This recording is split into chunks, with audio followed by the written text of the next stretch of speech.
Good afternoon, everybody, and thanks so much for sticking with us here on KXAN Live. I'm Will DuPree, coming to you from the KXAN Live studio here in Austin. Last night, a number of you out there saw something pretty incredible in the night sky. If you take a look right here, this is video sent to us from a man in Lockhart. John Rocher caught a fireball on his home's security camera passing overhead last night. It was even bright enough to illuminate the trees just to the east of his house. Another person, one of our colleagues here at KXAN, Eric Lunsford, captured this video showing the blue ball of light right there on the right side of the screen, zooming past the view. And if you zoom in right there, that beautiful display happening last night here. Well, it turns out that many people saw this very same display, not just in Texas, but in several other states. So we wanted to ask an expert about what these are exactly. They're called fireballs, but what does that mean exactly? And how rare is this kind of a sighting? So joining us here this afternoon is Robert Lunsford. He is with the American Meteor Society. Robert, thank you for being here and joining us to answer some questions. My pleasure. Sounds like a little excitement last night. It's been a slow summer so far in 2022 for the USA and fireballs, but suddenly on Friday night there was one over Indiana that generated well over 100 reports, and just 2 days later, you folks in Texas and surrounding states, including Louisiana and Oklahoma, had another one which generated over 200 reports, and it's still climbing. Let me tell you, a fireball is nothing more than a meteor that's larger than normal. Now, most meteors are just the size of small pebbles. Every so often, the Earth encounters something larger. It only takes something as large as a softball to generate the light of a full moon in the sky. So it doesn't take too much, but as I said before, almost all the material we encounter is very small and just producing the normal meteors you see in the night sky. Now, this particular one, we think it's probably a random occurrence. There are several meteor showers active at this time, but the time and the placement right now indicates that it was just a random occurrence that can happen any night of the year. To have 200 reports is pretty impressive. As I said, we hadn't had one all summer until the Indiana event. It seems that our European counterparts have had a monopoly on the bright fireballs, with several of them reporting more than 100. You mentioned, Robert, you mentioned there again what a fireball is, and this is a type of meteor. What you all at the American Meteor Society had reported earlier today is that this is something that is much larger coming into the atmosphere. Do you think there's an estimate on what the size of this is as it approached and came into Earth's atmosphere? I would estimate it to be 1 or 2 meters across, which is the size of a small car. Because this one is intensely bright. You know, I mentioned the fact that a softball could illuminate the sky for an instant, just a small instant. As you see in the video, we're talking several seconds. And the fact that this probably is traveling in the neighborhood of about 40 miles a second, that's very impressive that this one lasted so long. So we're talking about a sizable object. And the fact that several of our reports indicate hearing a sonic boom after this object disappeared indicates that fragments from this fireball may have survived all the way to the ground and landed just west of Austin. Have you gotten any reports yet of people finding pieces of this fireball, or would they be any kind of decipherable size at this point? Almost all the meteorites we find are very small fragments, just tiny little bits, because entering the atmosphere at such a high speed, they fall apart rapidly. And 99 and 9/10 of the meteors that do encounter the atmosphere totally disintegrate. So we'll take what we're being. There's tiny thumb-sized bits of material. It's just cool to have it hand delivered to from outer space to the ground.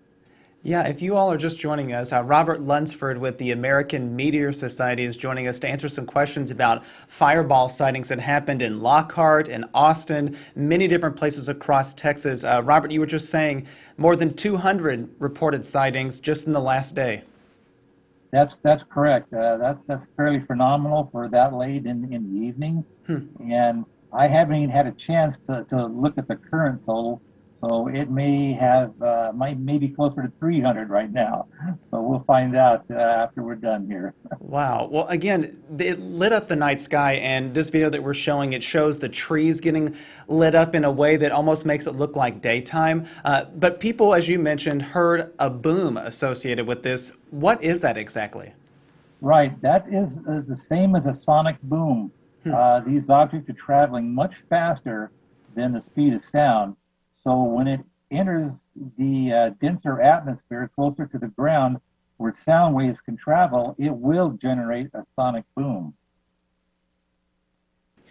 And you've had reports, other people have heard this last night, just related to this particular fireball, right? That is correct, and most of those were directly under the estimated trajectory of this object. So they were the closest to it, and some of these folks actually heard it. Some, I believe, a few reports, people didn't even see it, but actually heard the sonic boom created by this fireball. Yeah, and what we're asking people out there is, if they have home security camera footage, look it over last night, because so many people may have missed seeing this or even hearing it, but your video may have captured it, because the two videos we have are from doorbell cameras associated with these two different people in our viewing area. So please check that out. And Robert, you're asking people to also report it to your society's website. Just mention what that is for people out there. Right. We collect fireballs from all over the world. Our website is www.amsmeteor.org. And what we do with those reports, we enter them into a computer that places each observation on a map and maps out the trajectory for us. So each report we receive changes the trajectory ever so slightly, and the more we get, the more accurate this is. We would hate to have just a few reports and send somebody out when the actual recovery zone was 50 miles away. But with 200 reports, we should be fairly close right now, and each one that's added to that improves that quite a bit. Is there any idea about the track of this one, where it might have been seen first and then kind of burned out? Being that these are visible 100 miles above the ground, anybody, even in the Gulf of Mexico, as far east as Louisiana, could have seen the entire event. So, the closer you are to the actual track, which was Austin, Texas, which is the place to view this from. But I say, if it was clear in New Mexico or points north, they could have seen it also. So wow, it just gives us another perspective of the exact track of this object. Yeah, it's just incredible to see this video. We got it in this morning. Several people sent us some that have been posted on Facebook, and we thought, wow, this is amazing. So I'm wondering how rare something like this is for many people to see it, witness it, and record it. To actually see it, it is only a once or twice in a lifetime event. But if you go to our website, you would think they're commonplace, because we receive reports from all over the world. There are actually dedicated networks that have cameras covering the entire sky that record these. So many of the reports we have from Europe will have a dozen of these fireball videos. And we're trying to establish such a network here in America. These systems aren't cheap, but if you're into viewing fireballs and meteors like I am, the investment is well worth it. Yeah, I mean, just getting to capture these from security camera footage from people's homes is amazing. I can't imagine what a more high quality camera would be able to do. Robert, before I let you go, because I know you've got a busy day and you've been answering a lot of questions from people about what we're seeing and all the different sightings that we've had, just give me your reaction to seeing this pop up here in Texas and in many other states, that people got a chance to see something like this up in the night sky. Well, I was really satisfied with the Indiana event, and to see another one even brighter and longer, just 2 days on, I'm totally flabbergasted.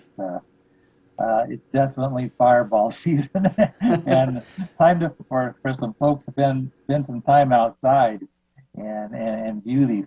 You know, we can't predict these occurrences. They show up when they want to, but with the meteor showers active now and into August, there should be more fireball activity than normal. Yeah, I wanted to ask you about that. Robert, is there any particular time that people should really pay attention to potentially seeing one of these again? Fireballs can appear at any time of the night and even the daytime. We do receive reports of daylight meteors. We even have a few videos on our website of daylight meteors. But the prime time for meteors is during the early morning hours. That is when the Earth night side is turned toward the same motion as we move through space. So the meteors that we see then are encountering the Earth head on. They're the fastest. They tend to be the brightest. And that is prime meteor time right before dawn. So we have a strong meteor shower coming up on the morning of August 13th. It's called the Perseids. There will be a full moon on that same night, unfortunately, so all the fainter ones will be obscured by the moonlight. But if you face away from the moon toward the north, you should see some activity, and who knows, maybe another one of these will show up.